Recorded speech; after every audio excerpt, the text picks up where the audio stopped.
হিম আবহে ঘেরা গ্রামের একমাত্র রেল স্টেশন। চারিপাশে কুয়াশা, ভাঙাচোরা একমাত্র প্ল্যাটফর্ম তাহার। তাতেই যেন শেষ এই নিরাকেশ। নিরাকেশ হলো স্টেশনের নাম।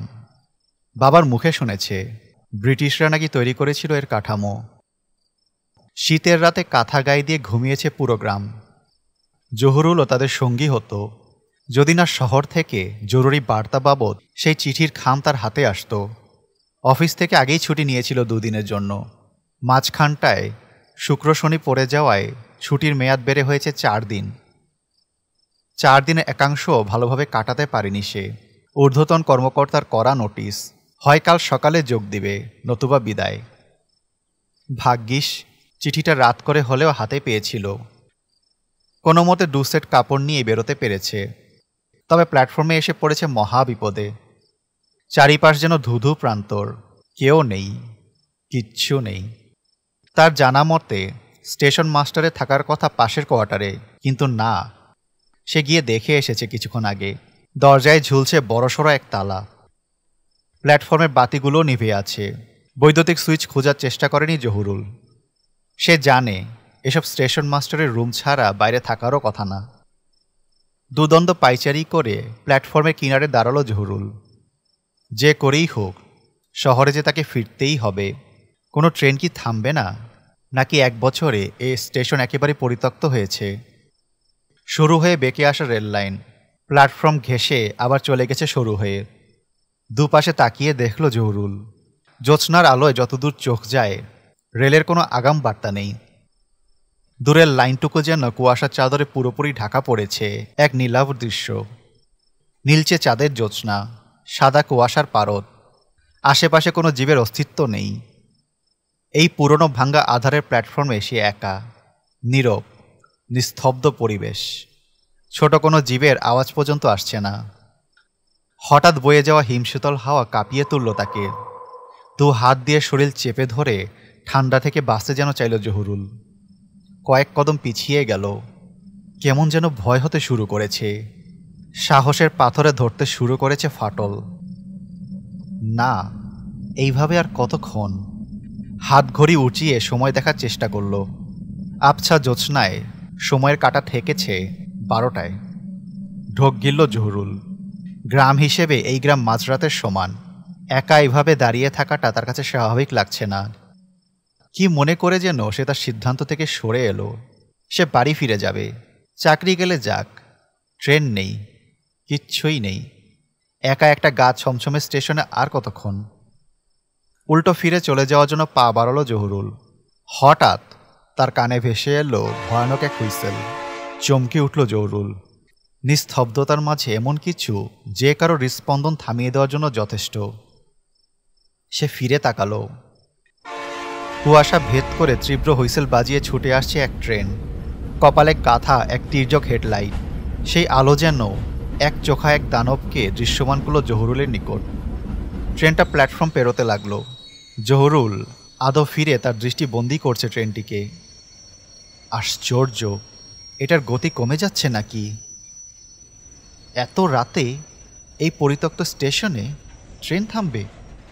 হ্যাঁ, তাই হলো। ট্রেনটা থেমেছে। অন্ধকারে কালো দেখাচ্ছে বগিগুলোকে। ভেতরে আলো জ্বলছে না। জহুরুল পুরোপুরি ফিরল এ পাশটায়। কৌতূহল হয়ে এগিয়ে গেল। দরজা খোলা, তবে কেউ নামেনি। এত রাতে নিশ্চয়ই কেউ এই স্টেশনে নামতেও চাইবে না। না, শুধু এই বগি নয়, আশেপাশে কোনো বগি থেকে নামিনি একটা লোকও। তবে ট্রেন থামল কেন? কার জন্য? সময়ের কাঁটা 5 মিনিট অতিক্রম করেছে হয়তো। এমন সময় শোনা গেল যান্ত্রিক সেই চিৎকার, ট্রেনের হুইসেল। ট্রেনটা নড়ছে, অর্থাৎ এটা ছেড়ে যেতে চলেছে। জহুরুল হঠাৎ যেন হতবিহ্বল হয়ে পড়ল। দ্রুত পা চালিয়ে হাতল ধরে কোনো মতে উঠে পড়ল চলন্ত ট্রেনে। ট্রেন ছেড়ে গেল নিরাকে স্টেশন। গতি বাড়ল তার দ্বিগুণের বেশি। দরজা ছেড়ে বগির মাঝখানটায় আসলো জহুরুল। আশ্চর্যের বিষয়, পুরো ট্রেন অন্ধকার, এক ফোঁটা আলোও কোথাও নেই। বাইরে থেকে জ্যোৎস্নার যা আলো আসছে, জানলা ভেদ করে কিছুটা আলোকিত করছে বগির আসনগুলোকে। আবছা আলো এসে কিছু মানুষের অস্তিত্ব টের পেল। লোকগুলো হয়তো ঘুমাচ্ছে, তাই কি আলো বন্ধ? পাশে একটা ফাঁকা সিট পেয়ে যাওয়ায় সেটাতেই বসে পড়ল জহুরুল। তার সামনাসামনি দুজন মানুষ, তবে তারা ঘুমাচ্ছে না। আবছা অন্ধকারে যা বোঝা যাচ্ছে, তারা মেরুদণ্ড টান টান করে সোজা করে বসে আছে। ঘুমালে মানুষ নিশ্চয়ই সজাগ দৃষ্টি নিয়ে এভাবে বসে থাকে না। সিটগুলো তেমন নরম নয়, তবে কাজ চালিয়ে নেওয়ার মতো। সক্ষতা বশত সামনের দুজনের প্রতি সৌজন্যতা প্রদর্শন করল জহুরুল। আপনারা কোথায় নামবেন? উত্তর এলো না। চুপচাপ বসে রইল সোজা হয়ে বসে থাকা দুজন। এই ট্রেনটা তো শহরের দিকে যাবে, তাই না? এবারও প্রথম প্রথম চুপ থাকলো দুজন।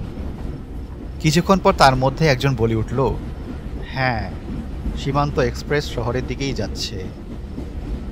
বাহ, ভালোই হলো। আমি আরও ভেবেছিলাম আজ রাতে বোধহয় ট্রেনই পাবো না।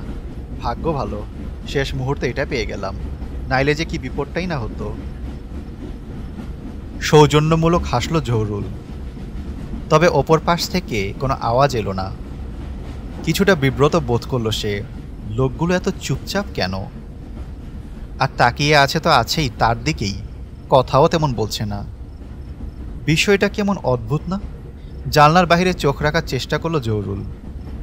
জ্যোৎস্নার আলোয় দূরের মাঠ প্রান্তর সাই সাই করে ছুটে যাচ্ছে পেছনে। মোহময় দৃশ্য। ঠান্ডায় রাতে যেন চোখগুলো বুজে আসতে চাইল জহুরুলের। এক নাগারে বাহিরের দৃশ্য দেখতে দেখতেই ঘুমিয়ে পড়ার সিদ্ধান্ত নিল সে। মাথা এলিয়ে দিল সিটে। মাথা রাখার সময় খট করে আওয়াজ হলো। সিটের পেছনের কিছু একটার সাথে তার মাথা লেগেছে। তবে কিসের সাথে লেগেছে বুঝে উঠতে পারল না সে। লোহার আওয়াজ এমন নয়, হয়তো কাঠ বা শক্ত প্লাস্টিক জাতীয় কিছু হবে। বাহিরের দৃশ্য দেখতে দেখতে কখন যে চোখ বুজে ফেলল সে খেয়ালই নেই। ঘুমের ঘোরে তলিয়ে গেল তার শরীর। ট্রেনের ঝকঝকা ধ্বনি তার কানে বিরাজ করছে।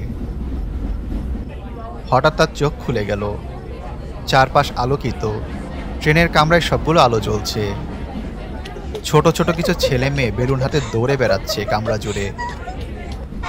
ট্রেন চলছে তার নিজস্ব গতিতে। উপরের আলো এবার তার চোখ পড়ল সামনের দুজনের দিকে। অবাক হলো জহুরুল। দুজনের একজন মেয়ে, অপরজন ছেলে। তারা একে অপরের সাথে মিষ্টি আলাপে ব্যস্ত। হঠাৎ এমন পরিবর্তন দেখে উঠে দাঁড়ালো জহুরুল। চারপাশে তাকিয়ে দেখল, বেশ জাঁকজমকপূর্ণ পরিবেশ। ট্রেনের ভেতরটা দারুণভাবে সাজানো, যেন কারো জন্মদিন কিংবা বিয়ের অনুষ্ঠান হচ্ছে এই বগিতে। দূর থেকে দুজন শাড়ি পরিহিত নারী সদস্য এসে জহুরুলের সামনে বসা দুজনকে উদ্দেশ্য করে কিছু একটা বলল। মিটিমিটি হাসলো তারা। তারা চলে যেতেই জহুরুল আর মোড়া সোজা করে বসল। সামনে দুজনকে দেখে নব দম্পতির মতোই লাগছে। জহুরুল মুখে স্মিত হাসি এনে বলল, আপনাদের বিয়ের ভ্রমণ, আইডিয়াটা বেশ ভালো, কিন্তু আপনাদের দুজনকে একসাথে দারুণ মানিয়েছেও বটে। মুখে হাসি ধরে রেখে জহুরুল তাকিয়ে রইল তাদের দিকে। তবে অবাক করার বিষয়, দুজন যেন তাকে দেখেও দেখেনি, শুনেও শুনেনি। তাদের চোখ একবারও জহুরুলের দিকে পড়ছে না। তারা রীতিমতো এড়িয়ে গেল তাকে। ঠোঁটের দুপাশে হাসি ধরে রেখেও লাভ হলো না। আবারও বিব্রত বোধ করল জহুরুল। তারা কি বেশি অহংকার করে ফেলছে না? এভাবে তাকে উপেক্ষা করার কারণটা কি?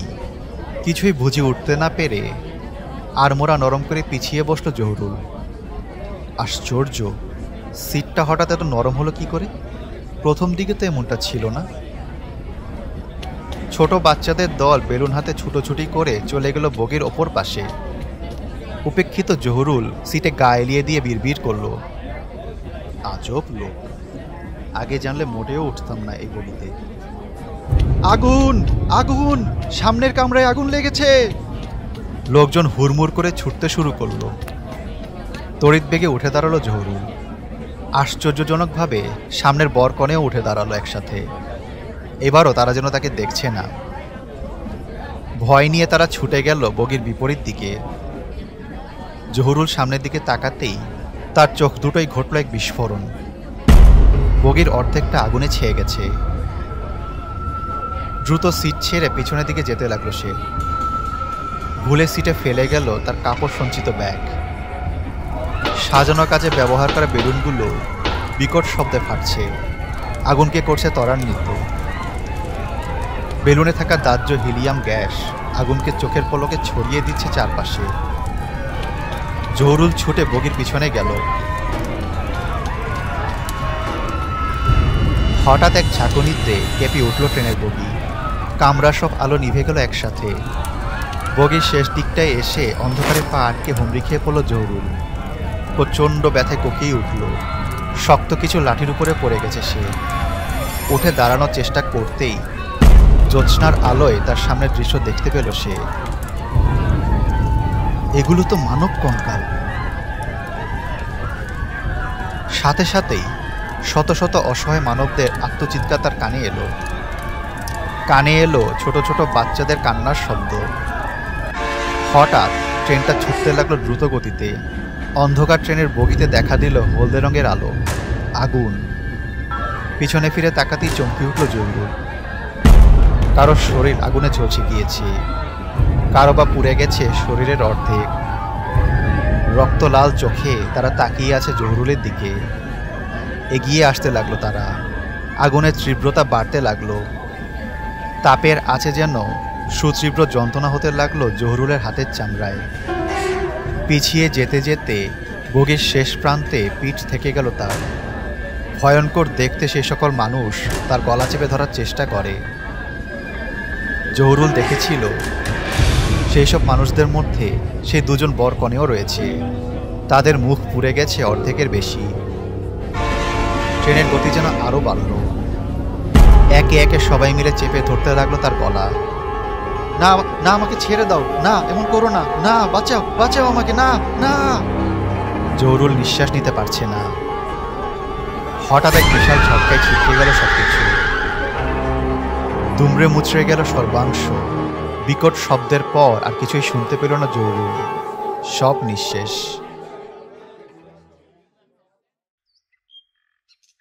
সকালের আলো ছাড়িয়েছে চারিদিকে। চোখের পাতা এসে যেন কড়া নাড়ছে সেই আলোয়। চোখ জোড়া নড়ে উঠল। ধীরে ধীরে খুলে গেল চোখের পাতা। সৌন্দর্য মণ্ডিত সকালে সূর্যালোক। কিছু উৎসুক মুখ চেয়ে আছে তার দিকে। সে উঠে বসার চেষ্টা করল। পাথরের উপরে ভার দিয়ে উঠে বসতেই নিজেকে আবিষ্কার করলো রেল লাইনের মাঝখানে। কি মিয়া, আত্মহত্যা করতে আইছিল নাকি? সকালে সকালে এখানে কেন? ওই ট্রেন, ওই মানুষগুলো, সীমান্ত এক্সপ্রেস, সবকিছু। কি কি জানি কইল নামটা? সীমান্ত এক্সপ্রেস? হ্যাঁ, ওটাই বোধহয় ছিল নামটা। আমি তো সেখানে ছিলাম। তাহলে এখানে এই রেল লাইনে কিভাবে? মাথা খারাপ নাকি তোমার?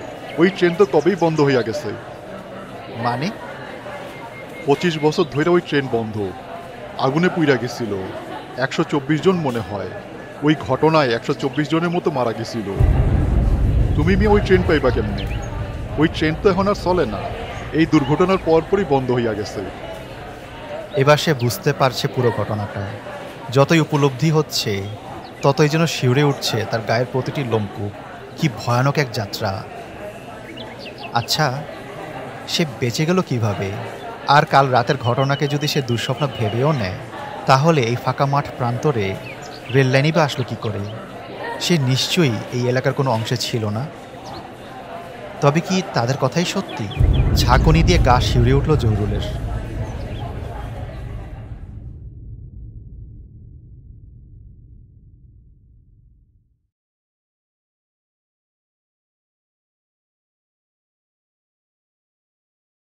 Animated stories, best channel you ever seen. Animated stories, you are in a horror dream. Animated stories, you just take the bloody cream. Go and get the popcorn and you're ready for the horror team. Animated stories, best channel you ever seen. Animated stories, you are in a horror dream. Animated stories, you just ate the bloody cream. Go again.